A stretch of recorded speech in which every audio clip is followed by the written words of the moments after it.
Hello and welcome to Mock the Week. I'm Darby and joining me this week are Andy Parsons, Josh Widdicombe and Miles Jupp, Sean Walsh, Hugh Dennis and Milton Jones.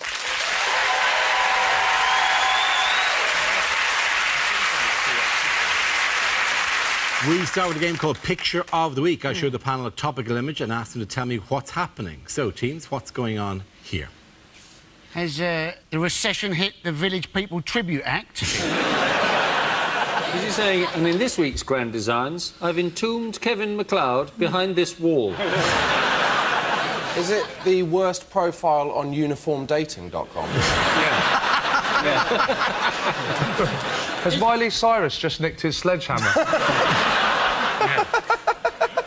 Is he, in fact, has he just bricked over the door that leads to Nick Clegg's office? Is the caption, under me, Britain faces its biggest problem, and it's the hat speaking? Is he just going, no, I don't know when it's going to be finished. I normally work in the car park. He does have that unmistakable NCP look about him, doesn't he? Yeah. Is it the Downing Street Fives Court extension? What is Fives? What is Fives? It's squash with your hand. Oh, God, I've given myself away there. Could we have the answer? Why this week? Why this week? Is he playing Scissor Stone Udder?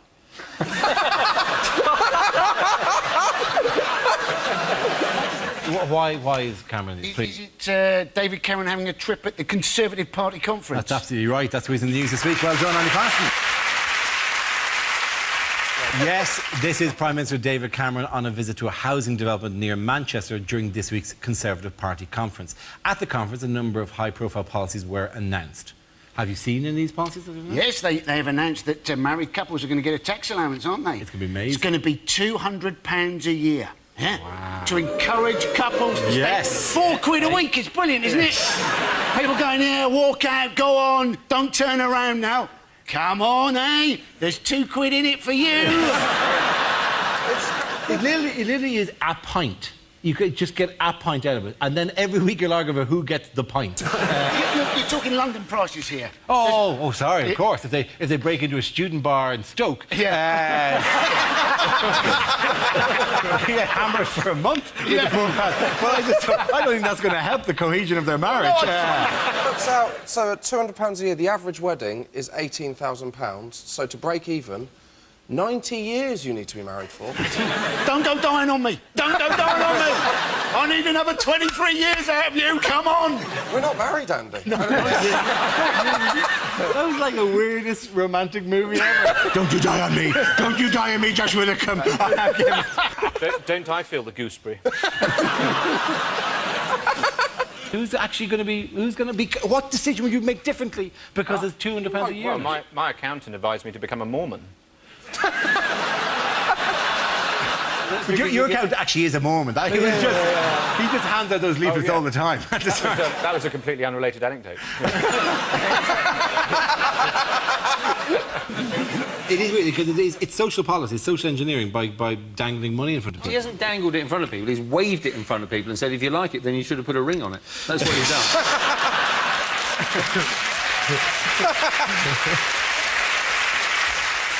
What are the policies that they mentioned? There's a policy for the unemployed, which is it's a great policy. What happens is if you can't find a job, you've got to clean up litter or feed old people, which is kind of offensive to old people that they've said they're the worst two jobs. What you would need to do, actually, is get one half of the job list to pick up litter and the other half of the job list to drop the litter. And that way, you've got twice as many people busy and you're not robbing anyone of employment. There is a big issue about the employment of wombles after this. They've all come over from Bulgaria, anyway.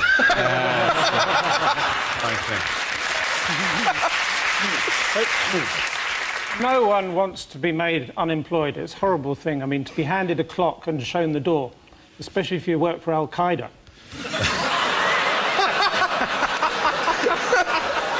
Other plans that the long-term unemployed would pick up litter, and that also that they would... How often do they have to go to the job centre? Well, every day. Every single day. And I think if you're going to go to the job centre every day, you might as well give them a job in the job centre. And the Help to Buy schemes, the Help to Buy scheme. I'm in favour of home loans, but I think it was a bit formulaic by Home Loans 3.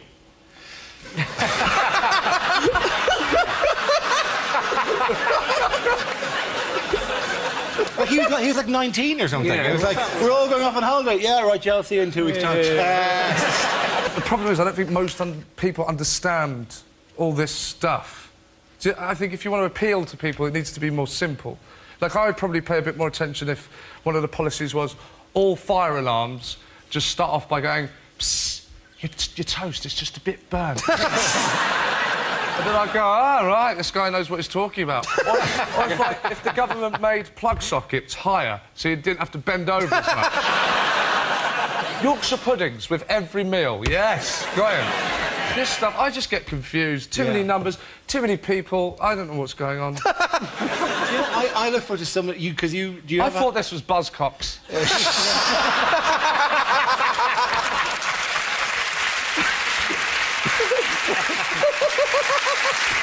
On the news, who are the government hoping will defend Britain from cyber attacks? This is the idea that they're going to get geeks, computer geeks, employed by the army to protect us. And let's face it, it's going to change the face of war if it's all cyber war, isn't it? You know, people instead of going, oh, you know, I fought in World War II, Battle of Dunkirk, it'll be more like I fought in World War III, level 5. Yeah, they're getting hackers to jump ship, essentially, which is like such a naff movie thing that you get the hacker into the room and he goes, you can't pin anything on me. And the guy goes, I'm not here to arrest you. I'm here to offer you a job. Are these the people that have got excellent password strength? Is that who these people That's are? how society, yeah. that's all the time that you've typed it in, that's what it's been doing.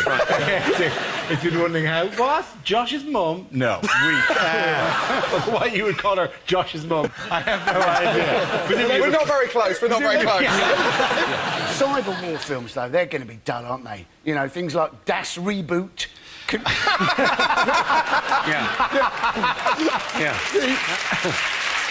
The Great Alt-Delete Escape. That's not going to be a corker, is it, that one?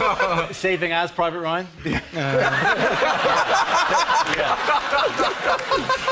Whenever I'm Platoon, no! I spilled coffee on my laptop! You just got to do the most difficult things on a computer to win it. So it's like unsubscribing from LinkedIn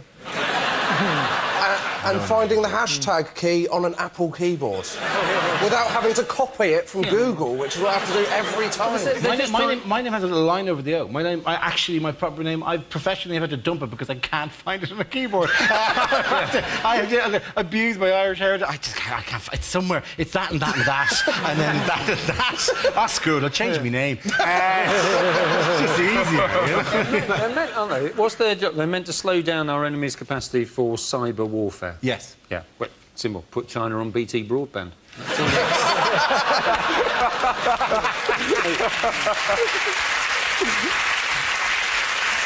They said the kinds of things you have to do would get you arrested in the real world, they were saying. But correct me if I'm wrong, that's also true of regular soldiers. You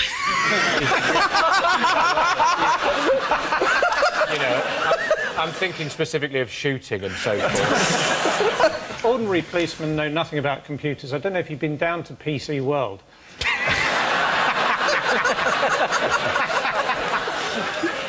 Why is there extra pressure on some students to do well at university? Oh, this is because parents can now bet on what their children are going to get. So there might be pressure to get a first if that's what they bet on, but also they can kind of come to you and go, you're going to need to throw this exam.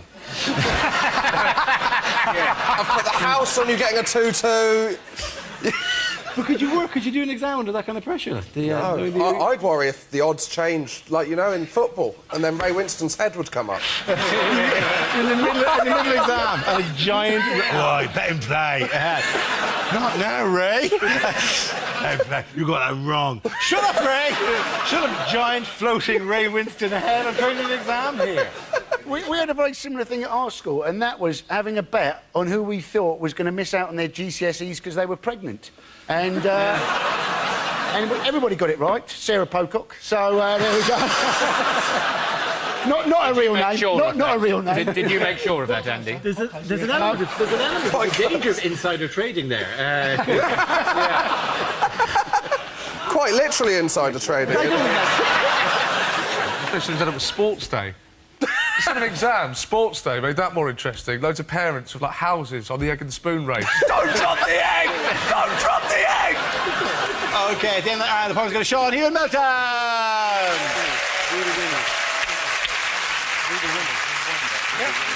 Now we play a round called Can You Smell What the Mock is Cooking?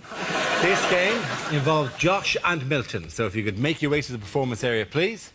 This round is our stand-up challenge. I launch the wheel of news, and wherever it chooses to stop, one of our performers must step forward and talk about that subject. The winner is whoever I think is the funniest. OK, let's go. Let's spin the wheel. First topic is childhood. Who wants to come in on that? Josh. I grew up in a small village in Devon, which was as fun as it sounds. Very little happened. To give you an idea, the most exciting thing that happened in my village was when I was 7. For a brief period, there was a bull in a field. And I was terrified of this bull. I used to walk past my dad and go, oh, don't worry about that. He's more scared of you than you are of him. And I used to think, no, he isn't, mate. Bonfire night was the worst, though, because the build-up to bonfire night was just warnings about the way it was going to go wrong. They go, oh, bonfire night's coming up. You're either going to get burnt with a sparkler or hit with a firework. My favourite was on Blue Peter every year. They'd have the same warning that applied to no one in Britain. Every year they go, oh, bonfire night's coming up, and if you do own a pet tortoise... Well, and they go, if you do own a pet tortoise and it's hibernating in a box, do be careful to not absent-mindedly throw that box onto the fire. I don't know how unlikely that scenario is. First, I know no one who owns a pet tortoise. Secondly, how unruly is your bonfire night getting? You go, yeah, just chuck everything on, yeah. Yeah, Guy Fawkes with their shit, show him what I think of him. Go into my houses, get my boxes, don't look in them, throw them on the fire. No, I don't care that the contents is snoring, throw it on, I told you. 2 months later, you walk around your house going, where the hell is Sheldon? The warnings that were wrong, the warning on sparklers, it'll burn your hands, that happened to no one. The warning on sparklers should be, if you're planning using a sparkler, do be aware you will do the same 3 shapes you did every other year. Zigzags, circles. Go on then, I'll write my own name. That is it every year. We used to have those home fireworks displays when they'd be terrifying. Most people were interested in health and safety. My dad didn't bother with that. He'd just go, well, you know, we've got 6 fireworks, the cat's got 9 lives, we're going to be fine.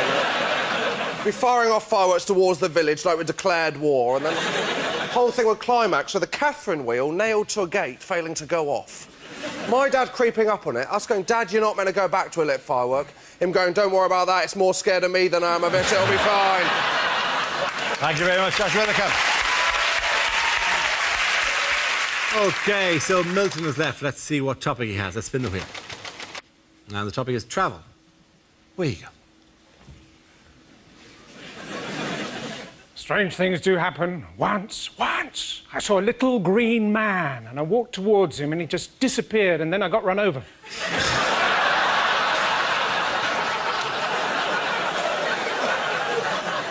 Kuala Lumpur, that was a bit of a disappointment. I always thought it was a bear crossed with an Oompa Loompa. You know, clingy, but quite hard-working. I was in France recently. I saw this little old lady knitting in the town square. I said, voulez-vous crochet avec moi?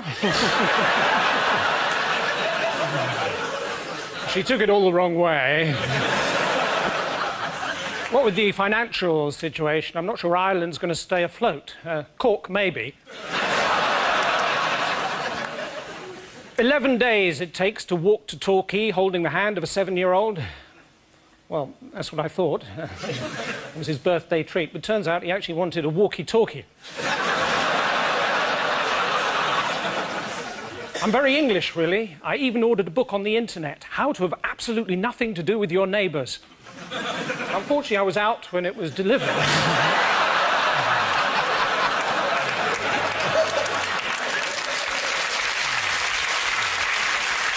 Well done. Thank you very much. Points there. Go to Milton. Come on back.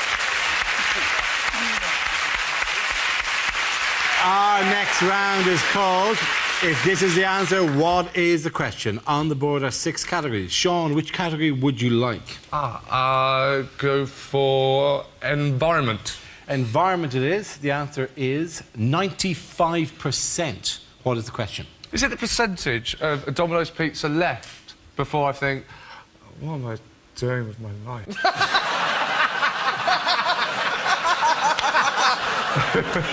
If somebody tells me that Mark Darcy has been killed off for the next Bridget Jones book, what are the chances that I don't give a shit? Does it express 19/20ths as a fraction? That's not a fraction. 38. Not 36. Oh, the other way around. No. How much of Peter Crouch is limbs? Is it what proportion of accidents in hand grenade shops are caused by assistants saying, "Can I have your pin, please?" What percentage of Hawaii's income is made by Milton buying shirts?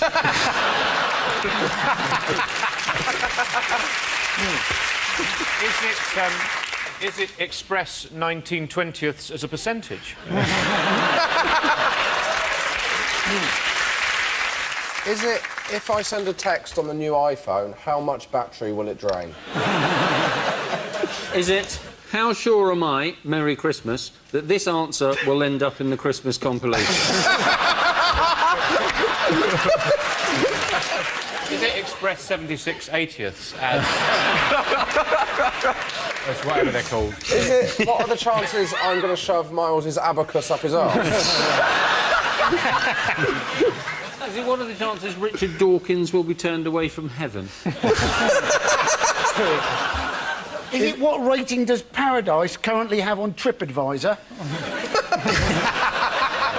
Is it what looks like one neighbour talking to another neighbour over the fence about the 2 big numbers in his garden?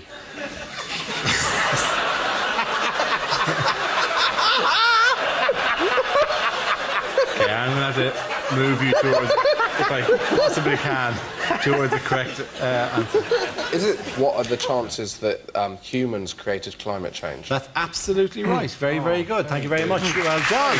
Josh. Really enjoyed it. Let's give the exact answer before your people start writing in. The question I was looking for is, according to a major new UN report on climate change, how certain are scientists that mankind is to blame for global warming? This is the news that the Intergovernmental Panel on Climate Change has published a report concluding that they are 95% certain that since 1950 mankind have been the dominant cause of climate change. It's a disappointing statistic, though, isn't it? It's like when you see on a condom packet, these are 99% successful, you know, and you think, well, what happens if you make love 100 times? You know, you're thinking, maybe I need to Well, keep Andy, count. someone knocks on your door and gives you a prize. Are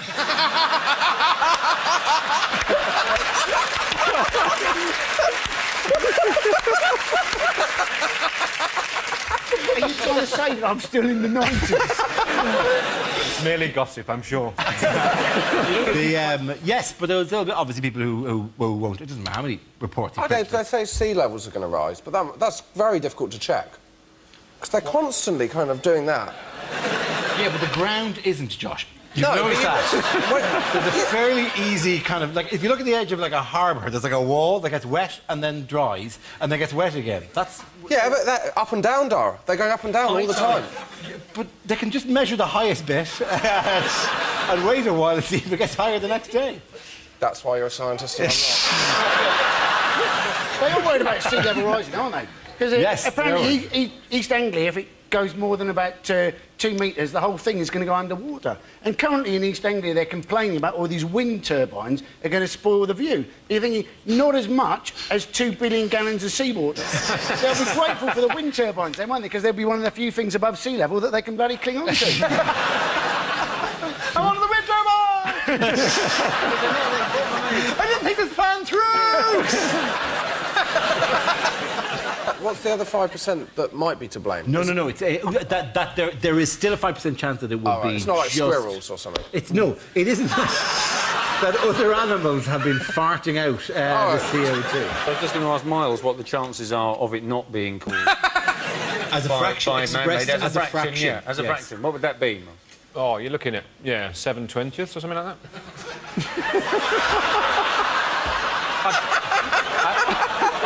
I'll be honest, I was quite surprised when you got to the end of that question and it was directed at me, and I may not have listened to some of the words involved in the sentence before my name came up, but I suddenly realised you were looking at me. This keeps happening on this show. You're all talking about, I mean, God knows what. I look up and my dear colleagues are expecting me to join in. So, have you put a bet on yourself to throw Mock the Week? So what plans are there to possibly counteract this? If this is the case, what are the plans to counteract A it? cooling off period. What, we just going to tell everyone just to calm down for a while? Yeah. In my experience, these things sort themselves out. And the mirror, have you seen the mirror in space? A mirror in space? You build a mirror in space that would deflect sunlight, because the sun is the thing which is constantly going to keep overheating. So you deflect the sunlight away. Will it face us as well? Will it be double-sided? What, will you be able to look at yourself in the space mirror? Yeah, you'll be going out and you go, is the hair all right? Yeah, good, let's go. Good to go. OK. And if you break the mirror, it's 1 billion years. I hope it's like in small squares, so it's like a mirror ball. So that if it spins in space. Ball. A disco ball. Giant. What did Tesco Supermarket withdraw from sale recently? The doll of a gay best friend. Yes, it was a doll of a gay best friend. There it is. It's not particularly realistic. It's a third-party seller. So this is the problem with their website open to third-party sellers, but it was removed. The description of the product, I said, if Sex and the City and Will & Grace have taught us anything, is that gay best friends are in this season. It said that, didn't it? It said it loves shopping, loves dancing, and it'll tell you how big your bum is. This, incidentally. Tara's got a best friend, everybody! Finally. Why can't I find a fella? I know. You're the same. Oh. We just sit in and watch DVDs together. Not offensive, is it, really, in any sense? I mean, I think the gay community, right, they'll be less offended that it's a gay best friend, right? They'll be more offended that any gay person might dress that badly, wouldn't it? Look at that. Are those boots in right now? I think you ought to look at the hair on the back of his head. Yeah. That is the weirdest thing. It's his hairy ears I'm particularly impressed by. Yeah. I have never known a gay... I mean, these are people who, like, wax, back, sack, crack, the whole thing, right? Not ears. The ears. Yeah. The ears? I didn't know there was a thing in the gay community. While we're drawing attention to things that are not realistic about it, I think it's too small. And please, don't use my head as a sense of scale. That can be confusing. At the moment, the gay best friend thinks that Ray Winston's going to give him some odds. Bet him play, respectable gay man. Odds have changed all the time. So did you manage to buy one before it was removed from sale? Is that how you... Yes, I bought one, then complained, so that no one else can have one. He's my best friend and not yours. What's that? I know. Such a bitch. I think if you had a UKIP supporter drowning, chuck that at him. This will save you. It's Kevin. No! I don't know what to do. I'm confused. Okay. At the end of that round, the points go to Moz, Josh and Andy.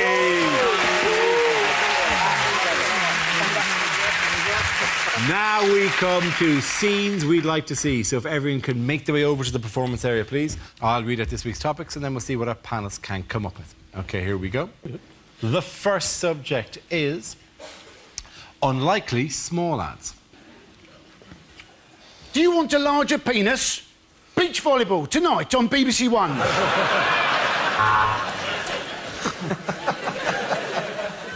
For sale, 400 jars of mayonnaise would suit the sort of person who's not that fussed by best before end dates. For sale, 1 pack of Polos, unopened. Mint condition.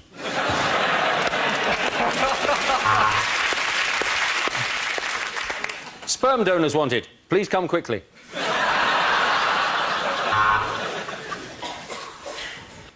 For sale, horse would make excellent pet. Or pate. Wanted. Someone to kill my dad, so I have an X Factor backstory. Lost. Boomerang. Last Thursday. Somewhere... Oh, no, it's coming back to me now. For sale. Dwarf jacuzzi. Could also be used as a foot spa.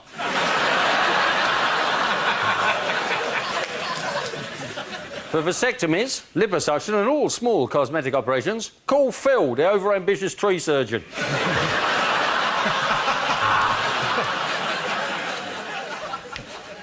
Cleaning lady. £8 per hour. Or until lady is clean.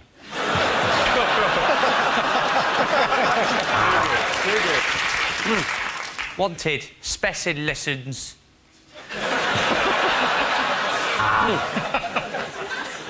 Do you want your house to smell nice and spice up your sex life? Then why not try Glade butt plugins?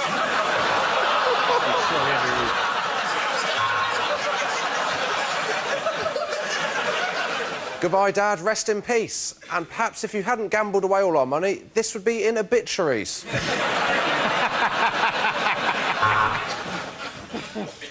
Wanted.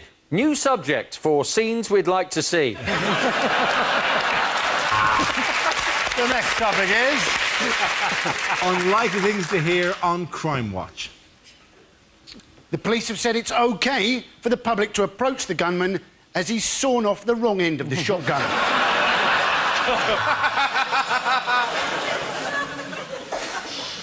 Hopkins has committed various food hygiene offences and there is now a bounty on his head.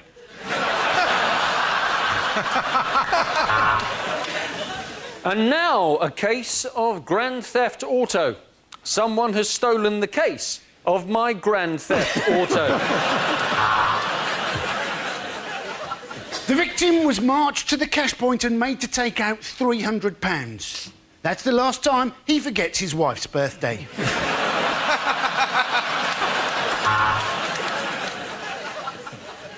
Good night, and remember, don't shave white bears. No, that's not it.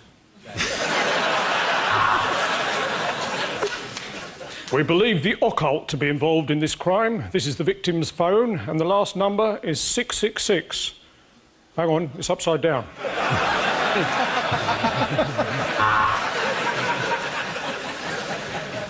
Were you at Oh, fuck that.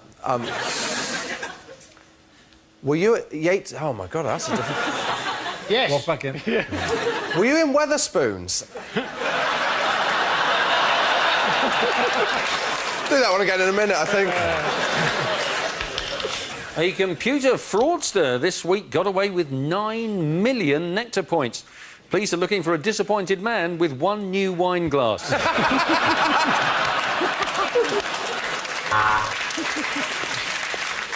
Well, that's all we've got time for on Crime Watch. We've talked about some serious things, but don't forget, don't have...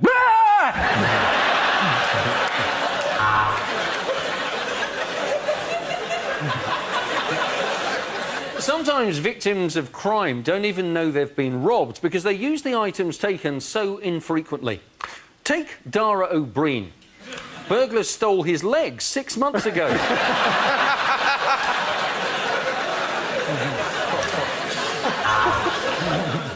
Were you at Yates's Wine Lodge? Unbelievable. Genuinely unbelievable. Were you at Yates's Wine Lodge? I don't bloody believe it! I can't believe my bloody eyes!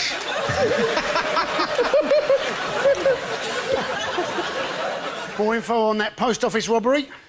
They charged me £4.50 to send a parcel second class. No. This afternoon, £10,000 worth of cocaine was stolen. Can whoever took it put it back in my dressing room? Yeah, no, I don't know who took it. Yeah. No, I don't.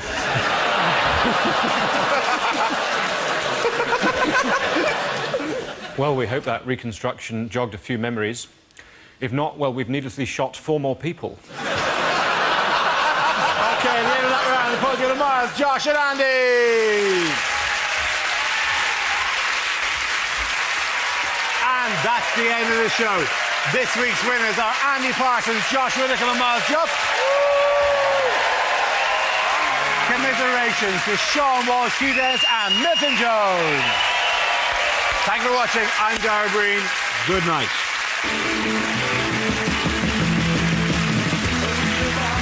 Going back to his stand-up roots, Dara's on stage in Edinburgh. Watch Crack Dealer on the BBC iPlayer. And fresh from the Edinburgh Fringe, press red now for a showcase of the best up-and-coming comic talent. Newsnight Next has an exclusive report on the surveillance of the internet by the intelligence services.